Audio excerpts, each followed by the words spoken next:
Dentro de todo esto, yo más bien lo que he hecho más que nada ha sido tomar un poco la película y las cosas que se han puesto ahí como una metáfora de la vida de los hombres aquí, hoy y ahora. O sea, más que como una posibilidad, que podría darse en el futuro, como algo que ocurre aquí y ahora todos los días. Y bueno, leeré el comentario y luego ampliaré un poco más. Es pequeñísimo, me siento con el show. Ya. El siguiente comentario quiere tomar como punto inicial el tomar la película como una metáfora de un par de conceptos que damos por sentados en nuestra vida cotidiana, que es el espacio privado y el espacio público. Partimos aquí de la idea de que el ser humano es un ser político a la vez que un individuo. Distintas épocas han dado preponderancia en distintas ocasiones a cada uno de estos aspectos. Sin embargo, la vida humana siempre ha estado íntimamente mediada por esta relación. Desde el punto de vista constitutivo de la idea misma de nuestra propia identidad, tenemos algo que podemos llamar nuestra interioridad y nuestra exterioridad. Un plano en el que tenemos conciencia de nuestra propia existencia como principio y otro en el que nos vemos como parte formante de una multiplicidad. Pero aún podemos ir a un nivel de abstracción más bajo, y desde el punto de vista de nuestra vida en comunidad hay algo que llamamos lo propio, posesiones, familia, amigos, el entorno más inmediato, y un espacio en donde hay un orden, una legalidad, donde el individuo es también parte de un colectivo. Estos serían el espacio público y el espacio privado. Y esto en la película se muestra de una manera bastante clara en la distinción que hay entre el mundo real, entre paréntesis material, y el mundo de Oz. En el caso de esta familia tenemos un espacio que, más allá de sus circunstancias particulares, está en una relativa armonía con sus felicidades y problemas particulares. Problemas que, como sus posesiones, se tratan en el ámbito privado y que en todo caso no salen ni revisten importancia para quienes están fuera de él. Por otro lado tenemos a Oz, que se erige como el espacio público por excelencia. En él los particulares salen de sus pequeñas privacidades para convertirse en actores del gran escenario. En este punto se puede hablar de una instancia más en el espacio público, la legalidad o el Estado. Un espacio público se constituye de acuerdo a determinadas reglas de juego. Este es el marco que hace que el actuar de estos particulares no sea arbitrario, sino que en todo caso se canalice de alguna manera para lograr esa armonía o cuanto menos la estabilidad. Spinoza decía que si la virtud de un individuo es la felicidad, la de un Estado es la estabilidad. Y en un Estado siempre existe un riesgo, y es que esa legalidad en determinado momento sea usada para fines que no eran los previstos, ya sea un dictador maquiavélico o simplemente una inteligencia artificial que lo único que quiere es jugar.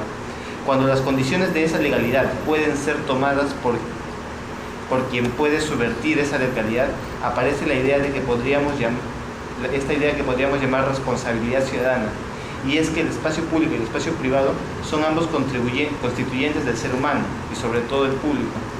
Sería lo que importa, y sobre todo el público sería lo que soporta su existencia material. ¿Qué ocurre entonces cuando nos tomamos como un juego eso que pasa en el espacio público? Si nos quedamos llorando en nuestros muertos o viviendo un partido de béisbol mientras que esa legalidad amenazada, que es un concepto netamente abstracto, amenaza con meterse en nuestro espacio privado. Entonces, bueno, básicamente ese es el comentario. ¿Qué ocurre? O sea, en la película tenemos muy claramente definidos estos espacios. Y para mí una cosa que fue muy clara de esta legalidad rota fue cuando recién está empezando la película y tienes al avatar del chico, ¿cómo se llama? No, Kenji. Al avatar de Kenji, que estaba ahí parado sin hacer nada y es golpeado de la nada por los Machine, pese a que se supone que no debería poderse, simplemente no debería poderse, porque solamente en determinados espacios, que son los campos de batalla, se permiten las peleas. Pero Love Machine consigue, a partir de hackear el sistema, convertir todo el espacio, todo ese lugar, en un campo de batalla. Y entonces, de esta manera, esta inteligencia artificial que asume al entrometerse en este espacio centralizado, ahí entra lo que decía Sean, consigue hacerse de los medios para controlar todo. Y entonces, una vez que ocurre eso, ¿dónde quedan los particulares? ¿Qué es lo que los particulares podemos hacer? O sea, de alguna manera, o sea, si lo pensamos en la realidad, cuando ocurren cosas, o sea, por ejemplo, cuando Hitler tomó el poder, ¿qué estaban haciendo las distintas familias? ¿Qué opiniones tenían? ¿Qué hicieron? ¿Qué no hicieron? ¿Cómo se dieron estos mecanismos? Entonces, en el momento en que estos problemas, este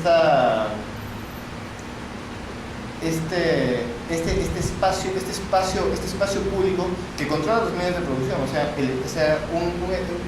en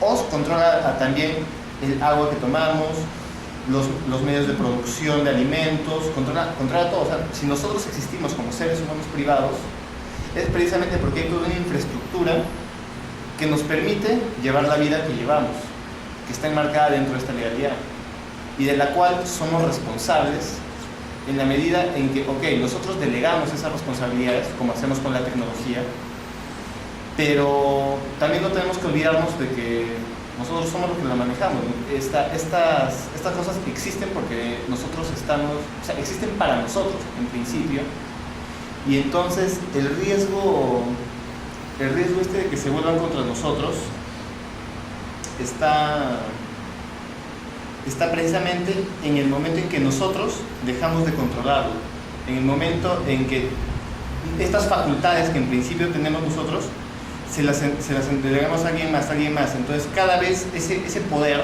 que es poder, se va centralizando y llega a un solo punto desde el cual el riesgo se hace enteramente visible. Entonces, naturalmente estas infraestructuras son necesarias, si no viviríamos en un estado de todos contra todos. O sea, todo el mundo se sacaría los ojos por cualquier cosa, pero de alguna manera esa reflexión que se hizo de siempre estar vigilantes ante la tecnología y la posibilidad de que ésta no se autonomice o no se salga de control, también debería aplicarse en el ámbito público. Las personas no deberían dejar que aquellos a quienes se les delega esta función empiecen a hacer lo que quieran. O sea, por ejemplo, ya volviendo a esa infraestructura, Spinoza nos hablaba de que los mecanismos de un Estado debían ser tan buenos para que incluso llegando al poder la persona con las peores intenciones no sea capaz de hacer nada malo, sino siempre esté obligado a llevar al Estado por el camino correcto. En otras palabras, hacer el trazado institucional, el trazado de esta legalidad, de tal manera de que aún queriendo sacar provechos personales o queriendo simplemente llevarlo a un caos, no se puede. Esa ha sido una tarea que se planteó hace más de 500 años, hasta ahora nadie la ha podido resolver, pero bueno, o sea, creo que queda un poco la reflexión por algunos puntos, y que creo que a partir de todo lo dicho ya se puede empezar a discutir algo más. ¿Opiniones?